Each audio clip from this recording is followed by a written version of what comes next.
Η Λέρος είναι ένας τόπος που δεν σου αποκαλύπτεται με την πρώτη ματιά.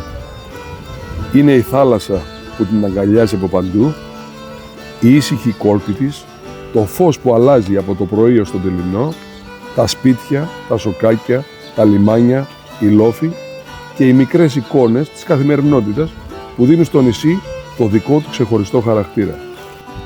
Είναι ένας τόπος με προσωπικότητα, με μνήμη, με ιστορία, χαραγμένη στο τοπίο και στους ανθρώπους του. Ένα νησί που κουβαλάει παρελθόν, αλλά συνεχίζει να ζει στο παρόν. Ένα νησί δεν είναι μόνο προορισμός, είναι εμπειρία, είναι αίσθηση, είναι δεσμός. Και ίσως αυτό να είναι το πιο ιδιαίτερο γνώρισμα της Λέρου, ότι δεν είναι απλώς μία εικόνα, είναι κάτι που μένει μέσα σου. Η Λέρος στην περίοδο της Ιταλοκρατίας ήταν το πιο ενισχυμένο στρατιωτικά νησί για τους Ιταλούς. Οι Ιταλοί έφτασαν στα Δωδεκάνησα το 1912, όμως από το 1923 και μετά τη συνθήκη της Λοζάνης, απέκτησαν την πλήρη κυριότητα των νησιών. Από εκείνο το διάστημα και μετά προσπάθησαν να αποτυπώσουν την παρουσία τους όχι μόνο με το στρατιωτικό αποτύπωμα, αλλά και με το αρχιτεκτονικό. Έχουμε ως μεγάλο δείγμα την πόλη Πορτολάγκο, το λακκί της Λέρου, το μεγάλο μας λιμάνι, όπου οι Ιταλοί έφτιαξαν μία πόλη από το μηδέν. Μία πόλη φτιαγμένη στα πλαίσια του ρασιοναλισμού. Σήμερα πάρα πολλοί Ιταλοί επισκέπτονται το νησί γιατί είτε είχαν ανθρώπους τους την προηγούμενη περίοδο εδώ, είτε γνωρίζοντας την ιστορία της Δωδεκανήσου και τη σχέση της με την Ιταλία, είναι μία από τις επιλογές τους. Ονομάζομαι Έντσο Ποράνο. Ήμουν χειρουργός ορθοπαιδικός σε μια άλλη ζωή. Μετά έχω ταξιδέψει σε όλη το Μεσόγειο για 12 χρόνια και τελικά ήρθαμε στην Λέρο να ξεκοινωνιάσουμε. Τώρα είναι 27 χρόνια και μετά 27 χρόνια είμαστε ακόμα εδώ, αντί να είμαστε μόνο για 6 μήνες. Δεν υπάρχει ένα λόγο γιατί ζήσαμε. Όπως είπα, ήρθαμε να ξεκοινωνιάσουμε, αλλά το νησί μας άρπαξε και τελικά δεν πήγαμε πια. Μετά 10 χρόνια αρχίσαμε, κάνουμε αυτό το σύλλογο, το Ελληνοτουρκικός Πολιτιστικός Σύλλογο Άγιαλ, που ενδιαφέρεται για την πολιτιστική ανταλλαγή ανάμεσα τις δύο χώρες, δηλαδή ανάμεσα Ιταλία και Ελλάδα. Και λόγω αυτό είμαστε ακόμα εδώ. Υπάρχει μεγάλη σχέση. Λέγεται, είναι χρόνια τώρα που έχουν, μια ράτσα από τους Ιταλούς και τους Έλληνες. Οι Ιταλοί εδώ ήρθαν στο 1912 με το πόλεμο Ιταλο-Τουρκικό πόλεμο και από τότε έχουν περάσει εδώ 30 χρόνια στην Λέρο. Υπάρχει μια στιγμή που λέγεται ότι πριν το πόλεμο ήταν εδώ 12.000 Ιταλούς, αντί οι οποίοι ήταν περίπου 6.000. Δηλαδή ήταν μεγάλη παρουσία των Ιταλών εδώ στην Λέρο. Από το δεκαετίες 90 περίπου έχουν αρχίσει πάλι να τάχτουν οι Ιταλοί ως τουρίστες. Όταν τότε ήρθαμε στο λακκί ακόμα στη Λέρο και αγγελοφωνήσαμε στο λακκί, έχουμε μια έκπληξη. Γιατί η έκπληξη είναι, δεν είμαστε στην Ελλάδα, είμαστε στην Ιταλία, στο Ζαπάλια. Στην Ζαπάλια που είναι μια πόλη που συγκεκριμένη ακόμα τώρα, σήμερα, όλη την ρασιοναλιστική αρχιτεκτονική είναι όπως την έχουν φτιάξει πριν το πόλεμο. Αναλογία με την Ζαπάλια είναι μεγάλη. Γιατί το στυλ είναι το ίδιο και ευτυχώς ακόμα δεν έχει αλλάξει τόσο πολύ. Μπορείς να αναγνωρίσεις τα στοιχεία, αρχιτεκτονικά στοιχεία της πόλης. Συνέρο είναι πιο γλυκό, είναι πιο μόρπιδο. Δεν λέγεται τρυφερόια, ένα κτίριο, αλλά το στυλ είναι πολύ πιο soft. Γεννήθηκα στη Σικελία, πήγα στο πανεπιστήμιο, ιατρική και ήμουν αυτοπαιδικός ιατρός, παιδικός. Αυτά που μου αρέσουν στη Λέρο είναι η ησυχία. Δεν είναι ένα νησί πολύ τουριστικό, δεν ήταν. Τώρα αρχίσουμε σιγά σιγά, δεν είναι. Τελικά δεν πάω συχνά στην Ιταλία και ζω εδώ όλο τον χρόνο. Το χρόνο για μένα είναι η πατρίδα μου, η Λέρος. Η Λέρος, κατά τη διάρκεια της δικτατορίας, έγινε τόπος φυλακής πολιτικών κρατουμένων. Φιλοξενήθηκαν σε εισαγωγικά στο νησί περισσότεροι από 4.000 άνθρωποι κατά τη διάρκεια αυτών των χρόνων. 2 στρατόπεδα. Ένα στο νότιο μέρος, στο Λαϊκί, και ένα στο βόρειο μέρος, στο Παρθένη.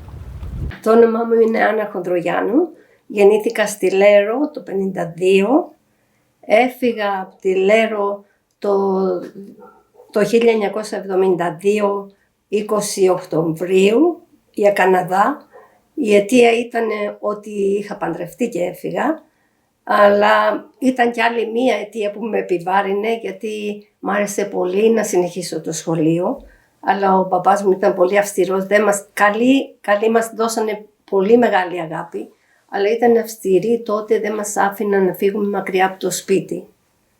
Και έτσι με βάραινε λίγο και όταν βρέθηκε το προξενιό έφυγα και ήμουνα 20 ετών. Γύρισα το 21 που ήμουνα 70 χρονών, μετά από 50 χρόνια. Η Λέρος είχε λίγο δυσκολίες, δεν είναι όπως είναι τώρα, έχουν τα πάντα, αυτοκίνητα επιπλέον και οι μεταφορές ήταν πολύ εύκολα.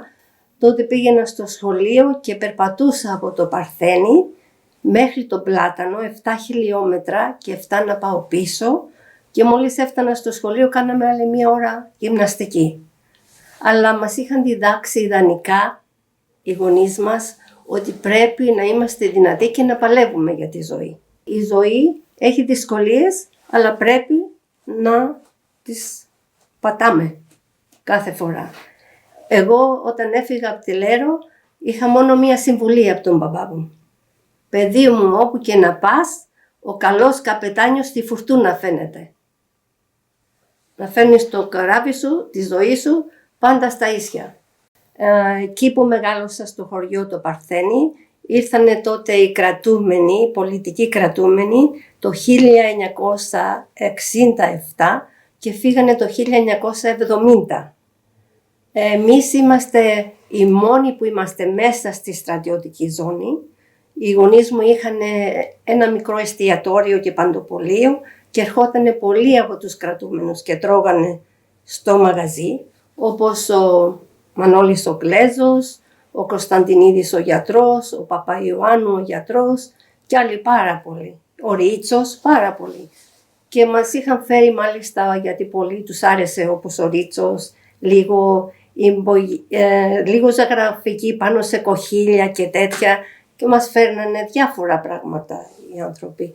Στο στρατόπεδο υπήρχαν πολύ καλοί γιατροί.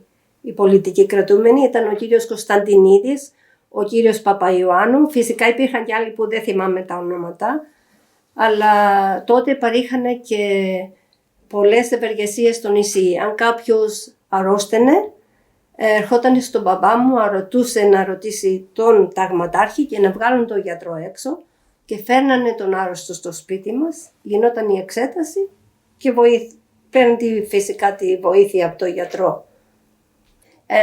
Τότε Το μόνο λάθος που ήταν, φοβίζανε το λαό έξω. Φυσικά η αστυνομία, να μην μιλάμε, ενώ ήταν πολύ ευγενικοί άνθρωποι.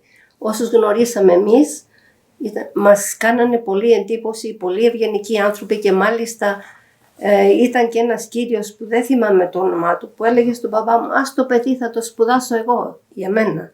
Ό,τι θέλει το κορίτσι να το σπουδάσω εγώ, αλλά φυσικά τότε ήταν η αυστηρότητα, δεν μας αφήναν να φύγουμε. Οι κρατούμενοι ήταν ο ταγματάρχης ο κύριος Σπυράκης, και πολλοί από αυτούς τους άρεσε η ζωγραφική. Και ρωτήσαν τον κύριο Σπυράκη αν μπορούν να έρθουν στην Αγία Ματρόνα να την αγιογραφήσουν. Και ερχόταν τότε στο σπίτι μας μέσα οι κρατούμενοι με έναν αστυνομικό για να καθίσουμε εμείς στην καρέκλα. Ερχόταν τότε και η αδερφή μου που είχε ένα μικρό, αν δείτε σε μια αγιογραφία, ένα μωρό που είμαι εγώ που το κρατάω. Ή άλλη μια κοπέλα έτσι με άσπρα, αν πάτε στην Αγία Ματρόνα, ήμουνα εγώ. Στη Σταύρωση του Χριστού από κάτω είμαστε 3 κοπέλες, είναι η αδερφή μου, άλλες 2 κοπέλες. Ένιωθα, γιατί μ' άρεσε, εγώ δεν πίστευα ότι ο άνθρωπος πρέπει να τον φυλακίζουν. Ένιωθα ελευθερία, ο άνθρωπος πρέπει να έχει ελευθερία, και ένιωθα ότι βοηθούσα σε αυτό το πράγμα. Εγώ όποτε περνούσα κάθε μέρα από το σχολείο με το ποδήλατο, έβλεπα ορισμένους ανθρώπους, Ογγλέζους και άλλοι, στα σύρματα απάνω, να μου πούνε μία καλησπέρα. Και τους έλεγα καλησπέρα σας. Το ένιωθα αυτό, ότι οι άνθρωποι θέλανε λίγο ελευθερία, λίγο να μιλήσουν. Νιώθω ότι είμαι ένα μέρος της ιστορίας του νησιού. Όλα αυτά που έγιναν με τους πολιτικούς κρατουμένους, πάντα νομίζω, και αν μπορούσα να κάνω κάτι άλλο για τη Λέρο, θα έδαινα και την ψυχή μου. Λέγομαι Γιάννης Λιβανός. Η δουλειά μου είναι ψαράς. Έφυγα 18 χρονών από το σπίτι. Πήγα στην Αθήνα. Δούλευα κασμά και φτιάρι. Μετά είχα μία αδερφή περέτρια με έναν καπετάνιο. Πήγα εκεί πέρα, μου βγάλε τα χαρτιά και έφυγα με το βαπόρι. Γύρισα το 67. Τότες, το 67, ήταν η Χούντα, δεν ήταν η Χούντα. Με φώναξε ο διοικητής. Μου λέει, είσαι λεριός? Λέω, μάλιστα, λεριός είμαι. Και πού ήσουνα? Λέω, ήμουνα με τα βαπόρια. Μου λέει, δεν θα ξαναπάς με τα βαπόρια. Λέω, γιατί? Θα πας στους πολιτικούς κρατουμένους. Τότε οι πολιτικοί κρατουμένοι στο Παρθένη, η αφρόκρεμα ήταν 800. Στο Λακί ήταν 2.000. Όταν δεν μπορούσα να κάνω, μου λέει, του λέω, δεν μπορώ να πάω στους κρατουμένους, είναι λίγα τα λεφτά. Μου λέει, πρόσεχε καλά, γιατί θα σου κάνω φάκελο. Δούλευα στο Παρθένη, στους πολιτικούς κρατουμένους, οι οποίοι ήταν Μανώλης Γλέζος, Γιάννης Ρίτσος, Φλωράκης και όλοι οι αφρόκρεμα, γιατροί, καθηγητές, δημάρχοι. Εκεί δούλεψα 1 χρόνο. Και ήρθε ο Παπαϊωάννου, ήταν 2 αδέρφια, και μου λέει, Γιαννάκη, αύριο πρωί πρέπει να μου φέρεις ένα αυγό, γιατί αιμοπτεί ο αδερφός μου και πρέπει να το πίνει. Ο πεθερός μου, ο καλός πεθερός, πήγε και με πρόδωσε. Και το πρωί που πήγα μέσα, με πιάσε ο αστυνομικός, μου δώσε τα χέρια πίσω, με πήγε στο γραφείο απάνω. Εκεί ήταν άλλο μαρτύριο. Κάνουν οι κρατούμενοι, οι πολιτικοί κρατούμενοι, κάνουν απεργία πείνας. Έρχεται στο γραφείο απάνω ο Γιάννης Ρίτσος, πάλι αυτή που λέει, γιατί κρατήσατε το Γιαννάκη μέσα για ένα αυγό που έφερε να το φάει αυτός? Δεν το έφερε. Λέει, σήμερα έφερε, λέει, ένα αυγό, αύριο θα φέρει κάποιο έγγραφο. Το 69, το 29 Ιουνίου, βγήκα στην Αμερική από τα βαπόρια και εκεί έμεινα, δούλευα. Όταν πήγα όμως στην Αμερική, δεν είχα πουθενά να μείνω. Αφού δούλευα στα πιάτα, το βράδυ που πήγαινα, έβγαινα έξω, πήγαινα σε ένα παγκάκι, έκοβα κουτιά, χάρτινα και βάζα στο πόδι και στο κεφάλι και έμεινα εκεί πέρα. 3 μήνες. Το 1974 που ήρθα από την Αμερική, προσπαθούσα να πάρω την οικογένειά μου και όμως τα κατάφερα, πήρα την οικογένεια στην Αμερική και ζήσαμε 20 χρόνια εκεί πέρα. Το 1985 γύρισα στη Λέρο. Εγώ άφησα πλούτη στην Αμερική. Πλούτος, αν μπορώ να το πω. Και όμως τα παράτησα και ήρθα στη Λέρο. Και έγινα ψαράς. Όταν γύρισα από το εξωτερικό στη Λέρο, βρέθηκα στον Παράδεισο. Η ξενιτιά με χαίρεται και ο τόπος μου με κράζει. Και η μάνα που με γέννησε κλαίει και αναστενάζει.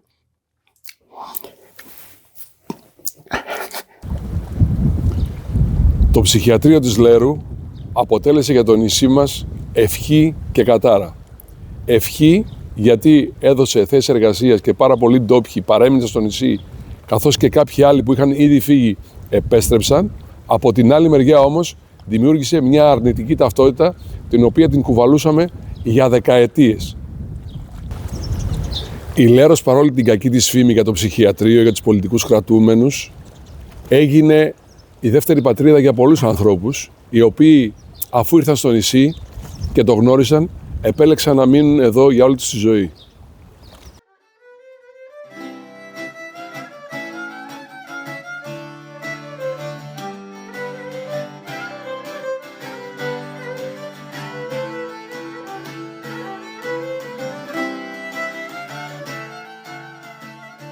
Με λένε Έλληνα Πετζίκη και είμαι καθηγήτρια γαλλικών. Ποια ήταν η πρώτη μου αντίδραση όταν είδα το όνομά μου? Ήμουν σε μια εκπομπή στο ραδιόφωνο, εδώ κιόλας, στο Ράδιο Λέρος, έκανα εκπομπή και πήγα λίγο πιο νωρίς για να με βοηθήσει το παλικάρι που δούλευε στον ήχο. Οπότε ξαφνικά σταθεροποίησε το Γιάννη Σοραστό όνομά μου, έμεινα κάγκελο, δεν το πίστευα και η μόνη κουβέντα που άκουσα από τον Μιχάλη είναι «Τώρα χαιρόμαστε ή όχι?» Ήρθα στη Λέρο το Σεπτέμβριο του 1995 από τη Θεσσαλονίκη. Μένω στη Λέρο 26 χρόνια και μισό. Τι με έκανε να μείνω στη Λέρο? Νομίζω ότι αναπνέω καλύτερα. Ηρεμία και μία γλύκα και ένα τοπίο καταπληκτικό. Το οποίο ήταν προσβάσιμο πολύ εύκολα. Αγαπάω πάρα πολύ το βρωμόλιφο γιατί μένω εκεί και έχω ένα μαγευτικό τοπίο από την ώρα που ανοίγω τα μάτια μου μέχρι την ώρα που σκοτεινιάζει. Αγαπάω πάρα πολύ την Αγία Μαρίνα. Έχω αρχίσει να αγαπάω πολύ τα τελευταία χρόνια το Λακκί. Έχει μια άλλη ομορφιά. Μ' αρέσει η Μερικιά. Μ' αρέσουν τα κόκκινα. Μ' αρέσει το παντέλι. Για να σας πω την αλήθεια, το παντέλι μ' άρεσε λίγο πιο παλιά. Στην πορεία όλων αυτών των χρόνων έχει αλλάξει αρκετά το νησί. Τα τελευταία 2 χρόνια αυτή η εξέλιξη, 2,5 χρόνια, 3 πόσα είναι, εμένα δεν με τρελαίνει. Εξέλιξη, αυτά που γίνονται διάφορα πράγματα, έχουν ανοίξει οι πύλες, έρχεται κόσμος πολύς, το νησί έχει πολύ κόσμο που έρχεται, νομίζω περισσότερο από όσο μπορεί να αντέξει. Ο τουρισμός μοιραία φέρνει και καλά, φέρνει και άσχημα. Αν με ρωτήσετε, εγώ επειδή θεωρώ τον αυτό μου λεριά πια, ντόπια δηλαδή, εμείς οι ντόπιοι δεν περνάμε καλά στο νησί τον Ιούλιο και τον Αύγουστο. Τώρα μπορώ να σας πω είμαι λεριά με αίμα Μακεδόνισσας. Έχει μπασταρδευτεί το αίμα. Υπάρχουν στοιχεία όμως που είναι έντονα ακόμα από τη Βόρεια Ελλάδα και νομίζω θα είναι πάντα. Αν η Λέρος ήταν συναίσθημα ή μια λέξη, δεν μου φτάνει ένα συναίσθημα και μια λέξη. Η πρώτη λέξη που σκέφτηκα στη Λέρο ήταν φως.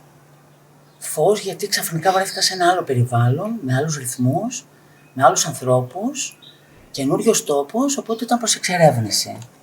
Επίσης ήταν η πρώτη χρονιά που δούλευα στο σχολείο και είχα μεγάλη χαρά γι' αυτό. Γιατί άρχισα να έχω επαφή με τα παιδιά και με αυτό που επέλεξα να κάνω στη ζωή μου. Τα παιδιά εδώ πέρα με ρωτάνε γιατί μείνατε κυρία. Η απάντησή μου πάντοτε είναι γιατί αναπνέω καλύτερα. Αλλά μία φορά μία συνάδελφος, καλή της ώρα, με ρώτησε πόσα χρόνια είσαι εδώ Έλενα. Τότε ήμουν 25, της λέω 25 χρόνια. Κάτι έγραφε, οπότε πραγματικά γύρισε απότομα, αγρίεψε το πρόσωπό της και μου είπε καλά τώρα σοβαρά. αποφάσισα να πεθάνεις στη Λέρο. Της λέω, αποφάσισα να ζήσω στη Λέρο. Εσύ αποφάσισες να πεθάνεις κάπου αλλού, σε μια πρωτεύουσα του εξωτερικού, στη Νέα Υόρκη, εις Παρισίους. Και κάθε φορά που σκέφτομαι ή που ακούω αυτή την ερώτηση, γιατί αποφάσισα να μείνει στη Λέρο, τρέμω γιατί δεν ξέρω τι θα ακούσω. Το νησί είχε μια κακή φήμη εξαιτίας του ψυχιατρίου. Δεν το σκέφτηκα καθόλου. Δηλαδή η επιλογή μου ήταν ξεκάθαρη ότι εγώ θα έρθω, δεν με αφορά αυτό. Εγώ δεν το βίωσα αυτό με κάποιον τρόπο δύσκολο. Η πρώτη επαφή μου με τους ασθενείς είχε ήδη αρχίσει η επανένταξη. Τους βλέπαμε στα καφέ το απόγευμα, το μεσημεράκι, με τον κοινωνικό λειτουργό ή με την ψυχολόγο, δεν ξέρω τι ήταν οι άνθρωποι που δούλευα μαζί τους. Ήταν πολύ ευγενείς, πεντακάθαροι, ζητούσαν τσιγάρο.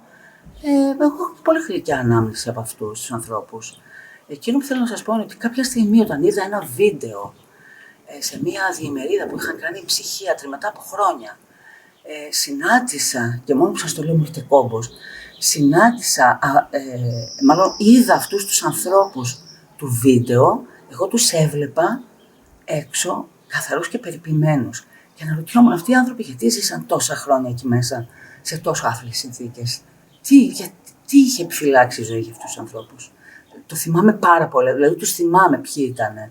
Θυμάμαι το πρόσωπό τους και τους θυμάμαι μετά με κουστούμια. Τους θυμάμαι σε ένα προάβλιο εκεί μέσα στο ψυχιατρίο που τους κάνουν τη μάνικα και τους πλένουν εκείνη γυμνή. Δεν την ξεχνάω αυτήν την εικόνα. Και τους θυμάμαι μετά να πίνουν καφεδάκι, τσαγάκι και να ζητάνε τσιγαράκια. Πόσο άλλαξε η ζωή τους. Τους αντιμετωπίσαμε σαν ανθρώπους αυτό. Στους μαθητές μου συμβούλευα τα προηγούμενα χρόνια, εάν έχουν την ανάγκη να φύγουν στο εξωτερικό, να φύγουν στο εξωτερικό και να δουλέψουν εκεί, να βρουν μια καλύτερη ζωή. Ένα κράτος που έχει δικαιοσύνη, που είναι οργανωμένο κράτος, ένα άλλο κράτος που είναι οργανωμένο. Σήμερα δεν είμαι σίγουρη τι θα τους συμβούλευα. Αν θέλουν να μείνουν όμως στο νησί τους, ας έρθουν πίσω διαβασμένοι, ας έρθουν πίσω σπουδαγμένοι, να φέρουν καινούργιες ιδέες, να ανοίξει το μυαλό μας και των παλιών και των ίδιων, να φτιάξουν καινούργια πράγματα εδώ. Είμαι η Άννα, είμαι 16 χρονών, πάω πρώτη λυκείου και πάω στο πρώτο παραλλήλ. Η ζωή στο νησί είναι εύκολη, αλλά έχει και δυσκολίες. Για μένα, π.χ. που έχω πρόβλημα όρεσης, δεν είναι τόσο εύκολο, παρόλα αυτά έχω προσαρμοστεί με τη βοήθεια της μητέρας μου και των συγγενών μου. Θα μπορούσαμε, ας πούμε, να έχουμε υποδομές που βοηθάνε τους τυφλούς να κινηθούν μόνοι τους για να διευκολύνουν τη ζωή των ανθρώπων με προβλήματα. Το μήνυμα που θα ήθελα να στείλω στους κατοίκους της Λέρου είναι ότι κάτι που για αυτούς είναι αυτονόητο, για μένα δεν είναι. Παρόλο που εγώ έχω προσαρμοστεί, υπάρχουν πολλές δυσκολίες. Για παράδειγμα, θα μπορούσε στο εσωτερικό του σχολείου να υπάρχει κάποια ράπα, ώστε να μην χρειάζομαι βοήθεια για να μετακινηθώ, ή ακόμη και στους δρόμους, στα πεζοδρόμια να υπήρχαν ράπες ή να υπήρχαν φανάρια με ήχο. Επίσης, ήταν ωραίο να υπάρχει στη Λέρο βιβλιοθήκη που να έχει βιβλία με Braille. Μετά το σχολείο θα ήθελα να πάω στη Ρόδο να σπουδάσω νηπιαγωγός, αλλά θα ήθελα να γυρίσω στη Λέρο, θέλω να γυρίσω στη Λέρο μάλλον, και να ζω ανεξάρτητη και να γίνομαι χωρίς τη βοήθεια κάποιου. Αν έφευγα από τη Λέρο θα μου έλειπε η δική μου ανθρώπη, η οικογένειά μου, οι φίλοι. Θα μου έλειπε ο ήχος της θάλασσας, η ηρεμία του νησιού. Ακόμη και τα παραδοσιακά γλέντια που γίνονται, η μουσική, παραδοσιακή μουσική, χαρά των ανθρώπων. Είμαι ο Άρης ο Κόρακας, είμαι 16 χρονών και πηγαίνω πρώτη ηλικίου στο πρώτο επαλληλού. Μου αρέσει να συμμετέχω και στους χορούς και στα έθιμα και κυρίως στα γλέντια, γιατί εντάξει από μικρός με την οικογένειά μου πηγαίναμε, οπότε είχαμε γιορτή, πανηγύρι κάτι, παίρναμε και ίδιοι όργανα στο σπίτι, σε κάνα μαγαζί και έτσι, οπότε ναι, δόξα τω Θεώ. Το νησί το καλοκαίρι είναι πιο ζωντανό, έρχονται οι τουρίστες, είναι και ωφέλιμο για την οικονομία του νησιού, ενώ το χειμώνα αδειάζει το νησί. Δεν έχω νιώσει εγκλωβισμένος, αντίθετο, μου αρέσει πάρα πολύ που είμαι σε νησί, γιατί έχω μια σχετική ελευθερία σε αντίθεση με άλλα παιδιά που θα είναι σε πιο μεγάλες πόλεις, ας πούμε. Όσο το Λύκειο, η αλήθεια είναι δεν θέλω να φύγω, αλλά πιστεύω πως είναι ανάγκη να φύγω, διότι πρέπει να βγάλω κι εγώ ένα πτυχίο να ανοίξω το συνεργείο που θέλω. Αυτό που θα μου λείψει πολύ από τη Λέρο θα είναι η μουσική και τα λέρικα, τα γλέντια.